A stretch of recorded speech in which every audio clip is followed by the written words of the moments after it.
Depuis hier soir, les mesures d'urgence de la Ville de Montréal sont mises en place et ça inclut le YMCA du centre-ville où 135 personnes peuvent se réfugier. C'est d'ailleurs le cas de Russell qui a passé la nuit ici. Ça fait bien été, on est chanceux de voir une place comme ça. Alors, est-ce qu'il y a des lits ou bien vous devez rester sur des chaises? Je pense qu'il y a un couple de monde qui a un lit et confortable, assis dans une chaise comme des picnic chairs. La Ville de Montréal veut rendre 500 places disponibles d'ici Noël parce que les refuges débordent actuellement. La nuit dernière, la mission Old Brewery a réussi à accueillir 133 personnes, mais a dû laisser 50 personnes à la porte. En bon québécois, il faisait fret en tabarnak. Même si on est aux nouvelles, là, c'est le même que ça sort. C'est le cas de cet homme qui n'a pas réussi à accéder à une halte chaleur. Vous êtes allé à l'hôpital, vous êtes allé dans la Chine parce qu'il n'y avait pas de place à ce moment-là à Verdun. Là, ils m'ont envoyé à la Chine. La Chine, ils m'ont mis dehors. De la Chine, je me suis retourné à Verdun. Puis après ça, ils m'ont remis dehors là. Si j'avais manqué l'autobus, il y a une navette.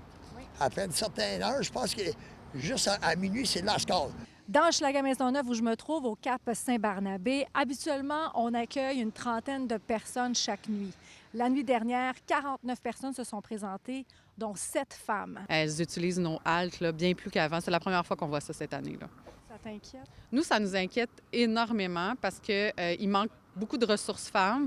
Nous, on est mix, hein, donc on rejoint pas nécessairement là, ces femmes plus vulnérables-là. Ce sont pour la plupart des personnes qui vivent en tente au campement Notre-Dame et qui arrivent au Cap avec les doigts gelés, par exemple. Ce qu'on voit, là, nous, ils arrivent chez nous, ils ont mal aux mains, les doigts, ils commencent à perdre de la flexibilité au niveau des mains à cause des hivers passés, là, justement, en campement. À moins d'1 kilomètre de là, le Cap Saint-Barnabé doit ouvrir une nouvelle ressource, 60 places dans cet ancien couvent.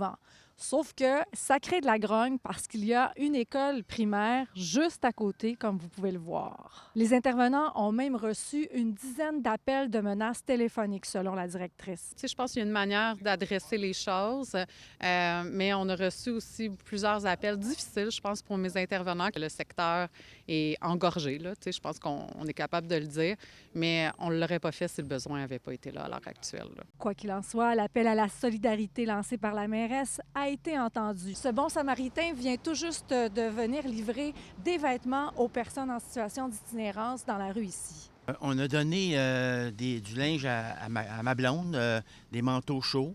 J'avais des bottes que je mettais pas, puis ils étaient neuves. Puis ils dormaient dans le garde-robe. Les autorités municipales feront le bilan de cette fin de semaine glaciale lundi matin. À Montréal, Véronique Dubé pour Nouveau Info.